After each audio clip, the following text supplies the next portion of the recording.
Bonjour.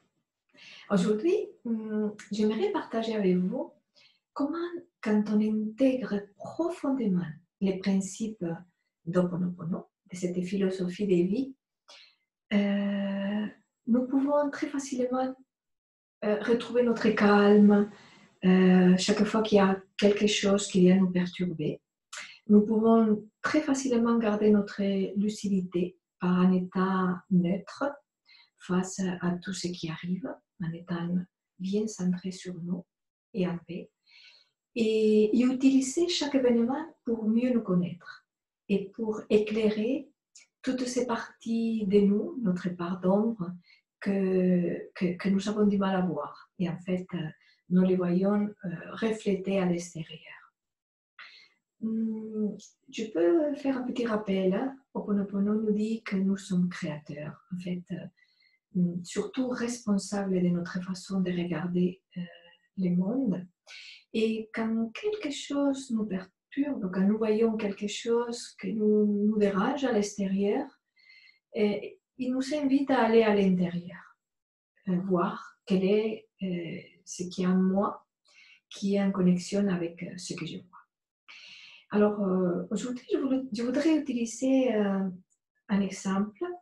C'est en regardant une vidéo d'Arnaud Rioux, qui je mettrai un lien ci-dessous, qui explique comment les différentes méthodes de manipulation que les personnes peuvent utiliser quand elles donnent un discours ou quand elles transmettent un message, et comment on utilise les côtés émotionnels pour manipuler la personne qui écoute et la faire adhérer à son point de vue ou à ce qu'elle souhaite transmettre.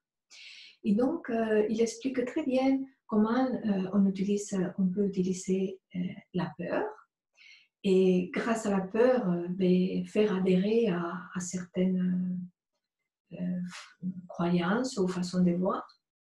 Une autre chose qui est utilisée, c'est la culpabilisation, c'est-à-dire rendre quelqu'un, le faire sentir coupable. Et ça nous fait perdre notre objectivité, notre bon sens. Et autre chose, c'est la valorisation ou la dévalorisation, dans les deux sens. Et c'est vrai que si vous observez aujourd'hui, ces méthodes sont fortement utilisées aujourd'hui, fortement utilisées dans tous les domaines, je dirais. Hein, et ça nous invite à faire preuve de beaucoup de discernement quand nous écoutons quelqu'un parler et voir s'il n'est pas en train de nous toucher de façon, notre corps émotionnel, et si cette façon de parler n'est pas en train de nous influencer. Donc c'est très intéressant, ça nous permet de garder notre liberté, notre lucidité, notre bon sens. Donc, je voudrais aujourd'hui vous amener un peu plus loin donc, dans cette approche. C'est en intégrant Ho'oponopono. Quand je vois quelqu'un, quand j'observe ces attitudes de manipulation, qu'est-ce que ça a fait en moi?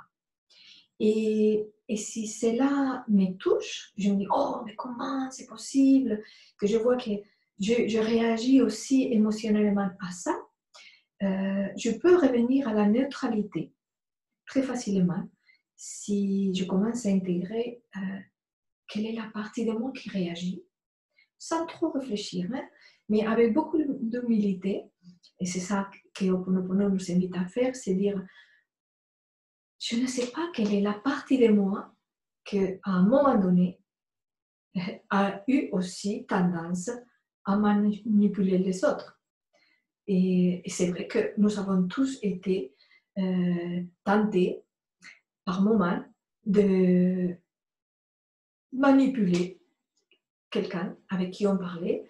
Le simple fait de vouloir lui faire adhérer à notre point de vue, c'est déjà une sorte de manipulation. Mais plein d'autres façons. Avec les personnes qui sont proches, qui nous sont proches, on va utiliser la peur pour lui faire aller vers, dans un sens ou dans un autre. On va peut-être le culpabiliser et on ne se rend même pas compte. Ou on va même le dévaloriser ou les valoriser pour vouloir le faire aller dans un sens qui nous intéresse. C'est important d'être honnête avec soi. Alors, euh, quand je fais Ho'oponopono, je ne rentre pas trop dans la rationalisation ni l'analyse, mais simplement quand je vois que quelque chose me dérange, je dis, ah, je suis désolée. S'il y a quelque chose en moi qui parfois a aussi tendance à manipuler, et je reconnais que ça peut arriver, eh bien, je ne demande pas. En fait, je sais que si j'ai tendance à manipuler, c'est parce que j'ai peur moi-même, c'est parce que je suis attachée, pas savoir, des mémoires qui font que, voilà, j'ai cette tendance.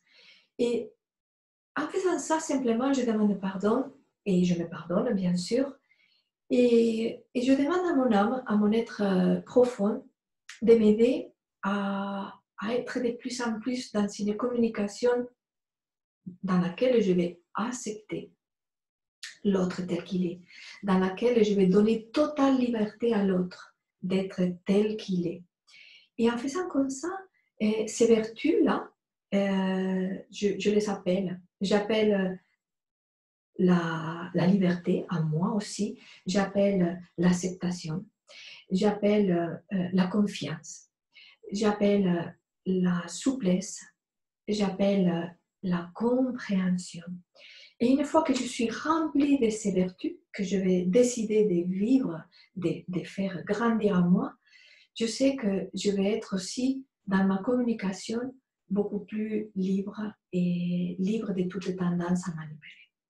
Voilà ce que je voulais vous partager aujourd'hui. Que nous pouvons à chaque instant revenir à nous, à notre neutralité et mettre de la lumière dans nos parts d'ombre. Et par conséquent, nous verrons en face de nous de plus en plus de lumière et avec les yeux de l'amour et de la compréhension. Merci. Merci de m'avoir écouté. À bientôt.